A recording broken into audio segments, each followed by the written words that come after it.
चाओ अमीगोज़, welcome to my channel. आज मैं ये वीडियो उन लोगों के लिए बना रहा हूँ जो कि कम बजट में अब्रॉड आना चाहते हैं अपने बैचलर्स या अपने मास्टर्स या पीएचडी की पढ़ाई करने के लिए। तो 2 लाख रुपए में, 2 लाख की बजट में आप यूरोप की एक कंट्री आ सकते हैं अपने सपनों को लेकर। उस देश का नाम है इटली, जहां आपको यहाँ के गवर्नमेंट की तरफ से सारे फैसिलिटीज़ प्रोवाइड किए जाएंगे। आपका एजुकेशन का खर्चा, आपका अकोमोडेशन, आपका फूडिंग और आपका पॉकेट मनी भी यहाँ की गवर्नमेंट आपको प्रोवाइड करेगी। और just cost of 2 lakh rupees, which is for your miscellaneous expense, which is for your airfare and also for the consultancy documentation fees. यहाँ पे दो रास्ते हैं। या तो आप खुद से एप्लीकेशन कर सकते हो, जहाँ पे आपका कॉस्ट आएगा 35,000 फॉर ऑल डॉक्यूमेंट्स, एंड आप अपने हाथ में जो भी पैसे लेके आना चाहते हो, 50,000, 60,000, डिपेंड ऑन योर नीड और किस सिटी में आप जा रहे हो, इटली के किस सिटी में आपका एडमिशन हुआ है, किस यूनिवर्सिटी में आपका एडमिशन हुआ है। तो इन ऑल टोटल आप 2 लाख के बजट में भी अब्रॉड आ सकते हो। तो आई रोट सम की points which I will discuss with you. मेरे एक्सपीरियंस के हिसाब से अब तक मेरे को इटली में 3 साल हो चुका है और फ़िलहाल मैंने साउदर्न पार्ट ऑफ इटली से अपना पढ़ाई कंप्लीट किया और अभी मैं नॉर्थ में जॉब कर रहा हूँ। तो जितना मेरे पास एक्सपीरियंस है मैं चाहता हूँ कि मैं आपके साथ शेयर करूँ और आपको बेस्ट इन्फॉर्मेशन दे पाऊँ। जब तक जितने मेरे जर्नी में मैंने डिफ़िकल्टीज़ फेस किया और जो जो मैंने एक्सपीरियंस किया और जो जो मैंने अचीव किया। तो अगर आप इटली में आ रहे हो पढ़ाई करने के लिए, तो यहाँ पे आपको 100% स्कॉलरशिप मिलता है। आपको ट्यूशन फ़ीस पे नहीं करना है, there is zero tuition fees. And also आपको अकोमोडेशन, आपकी फूडिंग और आपके पॉकेट मनी, सब कुछ यहाँ की गवर्नमेंट आपको प्रोवाइड करती है। लेकिन दोस्तों, सिर्फ ये आप फ़ायदे अगर देख के इटली को चूज़ करेंगे, इन फ्यूचर आपको बहुत ज़्यादा प्रॉब्लम होगा। तो सबसे इम्पॉर्टेंट है कि what are the challenges which you will face in Italy. तो सबसे पहले यहाँ पे बजट फ्रेंडली एजुकेशन है, क्योंकि आपको 2 लाख रुपए में आप यहाँ आ सकते हो। वो भी अगर आप एक एजेंट हायर कर रहे हो तब, एक एजेंसी फ़ीस दे रहे हो तब। अगर आप खुद से एप्लीकेशन कर रहे हो तो इन ऑल टोटल आपका 65,000 और 1 लाख रुपीज़ में सारा चीज़ कवर हो जाएगा। डॉक्यूमेंटेशन फ़ीस होता है 35,000 टू 40,000 और उसके बाद आपका ट्रैवल टिकट हो जाता है और कुछ आप पॉकेट मनी लेके आते हो, क्योंकि शुरू शुरू महीने में स्कॉलरशिप सैंक्शन होने में टाइम लगता है, क्योंकि कुछ डॉक्यूमेंट्स होते हैं जो आपको इंडिया से लेकर आने होते हैं। उसके बाद फिर आप यहाँ पे आके यहाँ के रीजनल काफ ऑफिस में सबमिट करते हो, फिर वो आपको उसका ट्रांसलेशन देते हैं, उसका एक सर्टिफिकेट बना कर देते हैं, जो आपके रीजनल जो भी आप यूनिवर्सिटी में आपका सिलेक्शन हुआ है, या तो नॉर्थ या तो साउथ, यहाँ पे अलग अलग रीज़न है, तो उस रीज़न के हिसाब से आप उसके काफ ऑफिस में जाते हो वो डॉक्यूमेंट लेकर। फिर वो आपको एक ई से वैल्यू बना के देते हैं। तो बेसिकली ये एक डॉक्यूमेंट होता है जहाँ पे ये बताया जाता है कि आपको इटली में एजुकेशन, फूडिंग, हॉस्टल और जो भी फाइनेंशियल सपोर्ट एक स्टूडेंट को होता है उसके लिए आप एलिजिबल हो। तो वो सारा चीज़ आपका एजेंट आपको गाइड कर देता है ये डॉक्यूमेंट बनाने के लिए।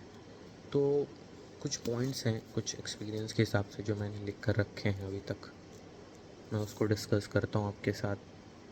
सबसे पहले इटली अगर आप आ रहे हैं तो सबसे मेन जो यहाँ पर प्रॉब्लम है, जो आप चैलेंज फेस करेंगे, वो है लैंग्वेज बैरियर। ऑब्वियसली आप कोई भी यूरोपियन कंट्री में चले जाइए, some exceptions, some English speaking country like Amsterdam, Malta, या तो फिर आप स्कैंडिनेवियन कंट्री में कुछ चले जाइए तो वहाँ पे इंग्लिश ज़्यादा बोला जाता है। लेकिन इस रीज़न में जहाँ पर फ़ीस कम है, ऑब्वियसली उसके साथ बहुत ज़्यादा ऑब्स्टिकल्स भी आपको फेस करने पड़ेंगे। तो सबसे पहले होता है यहाँ पे लैंग्वेज बैरियर, जिसके कारण आपको ना पार्ट टाइम जॉब मिल पाएगा और आप ना ज़्यादा सोशलाइज हो पाएंगे। तो सबसे पहले मैं ये कहूँगा उन लोगों से जो कि इटली आना चाह रहे हैं एजुकेशन के लिए, सबसे पहले आप लैंग्वेज सीख लीजिए यहाँ पे आने से पहले। कोई आप online Duolingo, there are various platforms available. आप इजीली 4 से 5 महीने में सीख जाएंगे, एटलीस्ट बेसिक लेवल का सीख जाएंगे। मैं जानता हूँ कि आप घर पे बैठ के इतना फ्लुएंट नहीं सीख पाएंगे जब तक आप रियल सिचुएशन में ना आए, तो टाइम लगेगा फ्लुएंट होने में। लेकिन एटलीस्ट आप जब शुरू शुरू में आ रहे हैं तो थोड़ा बहुत बेसिक कन्वर्सेशन आप कर पाएंगे, आप समझ पाएंगे कि सामने वाला आपसे क्या कह रहा है। आप यूनिवर्सिटी में जाएंगे डॉक्यूमेंटेशन के लिए, तो वहाँ पे भी बहुत रेयर ही कोई आपको मिलेगा। आप इनफैक्ट आप जब इंटरनेशनल ऑफिस में जाएंगे अपनी यूनिवर्सिटी के, तो वहाँ पे भी बहुत कम ही लोग होते हैं जो आपको हेल्प कर पाएँ इंग्लिश में। तो आपको बेसिक इटालियन तो आनी ही चाहिए यहाँ आने से पहले। उसके बाद जब आप यहाँ पर आएंगे, बेसिक आपके खर्चे के लिए 2-3 महीने आपके पास पैसे होने चाहिए। उसके बाद आपको स्कॉलरशिप सैंक्शन हो जाता है। अगर आप सिर्फ़ और सिर्फ स्टडी के माइंडसेट से आ रहे हैं कि मुझे अपनी डिग्री करनी है, उसके बाद मैं इंडिया में जाके मेरा कोई प्लान है, या तो फिर मेरा कहीं रेफरेंस है यूरोप में जहाँ पे मैं जाके जॉब कर लूँ, देन इट्स फाइन।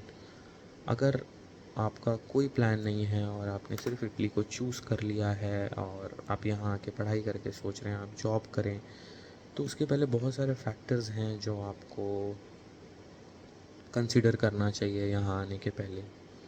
जैसे कि आपको स्कॉलरशिप आपके सर्वाइवल के लिए मिल जाएगा। आप यहाँ पे अगर सिर्फ घर पे हैं अपने हॉस्टल पे, या फिर बाहर में अगर आप रेंटेड अकोमोडेशन में हैं, उसका भी आपको रिम्बर्समेंट मिल जाता है और आपको फूडिंग कॉस्ट वगैरह सब कुछ मिल जाता है।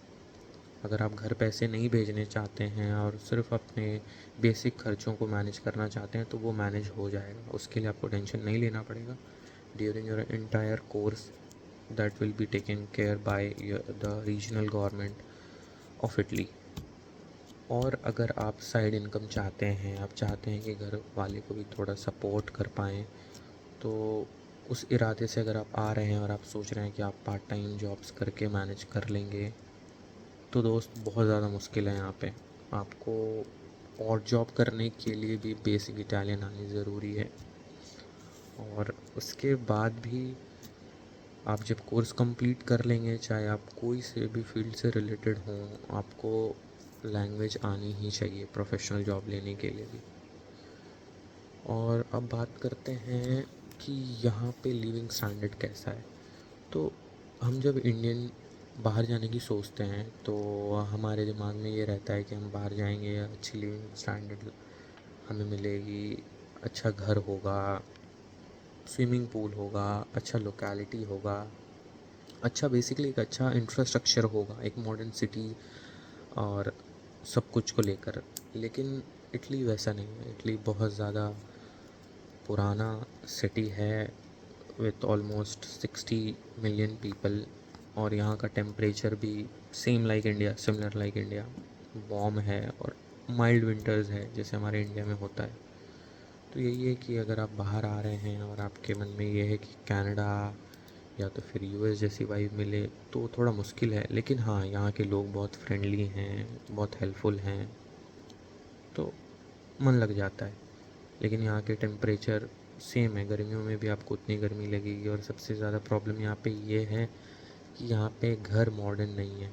तो यहाँ पे आपको घर में ऊंचे ऊंचे फिनिस्त्रा मिलेंगे, ऊंचे ऊंचे विंडोज़ मिलेंगे, और यहाँ पे पंखा भी नहीं होता, तो आपको टेबल फ़ैन लेना पड़ेगा। और खाना इटली का तो no doubt world best cuisine है इटालियन क्यूज़ीन, तो आपको उसकी टेंशन नहीं लेना पड़ेगी। और बात करते हैं कि यहाँ पे इंडियन कम्युनिटी कितना है, तो यहाँ पे 2 लाख इंडियंस हैं ऑल ओवर इटली। आपको हेल्प मिल जाएगा। फिर बात करते हैं जॉब्स की। मैं आपको बता दिया कि चैलेंजेस क्या क्या आएंगे आप जब शुरू में आएंगे। तो आपको बहुत ज़्यादा चैलेंज होगा अपने कलीग से बात करने के लिए अगर आप जॉब के लिए आ रहे हैं। अगर आप स्टूडेंट हैं तो आपके फ्रेंड, आपके क्लासमेट्स या आपके यूनिवर्सिटीज़ के काम, या तो फिर आप अगर नॉर्मल डॉक्यूमेंट्स के लिए बाहर जा रहे हैं, तो भी जाके आपको बहुत ज़्यादा प्रॉब्लम होने वाली है। तो बात यह है कि पैसा बहुत कम है लेकिन रिस्क भी ज़्यादा है। लेकिन अगर अच्छे यूनिवर्सिटी में और अच्छे कोर्स में एनरोल होते हैं तो फिर आपका कुछ चांसेस हैं कि आप आफ्टर योर स्टडीज़ आपको यहाँ पे कुछ अच्छा जॉब मिल जाए विदाउट लैंग्वेज। लाइक अगर आप आईटी से हैं तो कुछ कुछ मेरे फ्रेंड्स हैं जिनको जॉब मिला है विदाउट लैंग्वेज, लेकिन बहुत कम है। मैं बात कर रहा हूँ अगर 95% लोग हैं जहाँ पे जिनको बिना लैंग्वेज का जॉब तो अब तक मिला नहीं है। बहुत लकी हैं जो जिनको बिना लैंग्वेज का जॉब मिला है। तो 2 लाख के कॉस्ट में आपको ये आपके फ़ायदे हैं और ये आपके डिसएडवांटेजेस हैं। Thank you so much.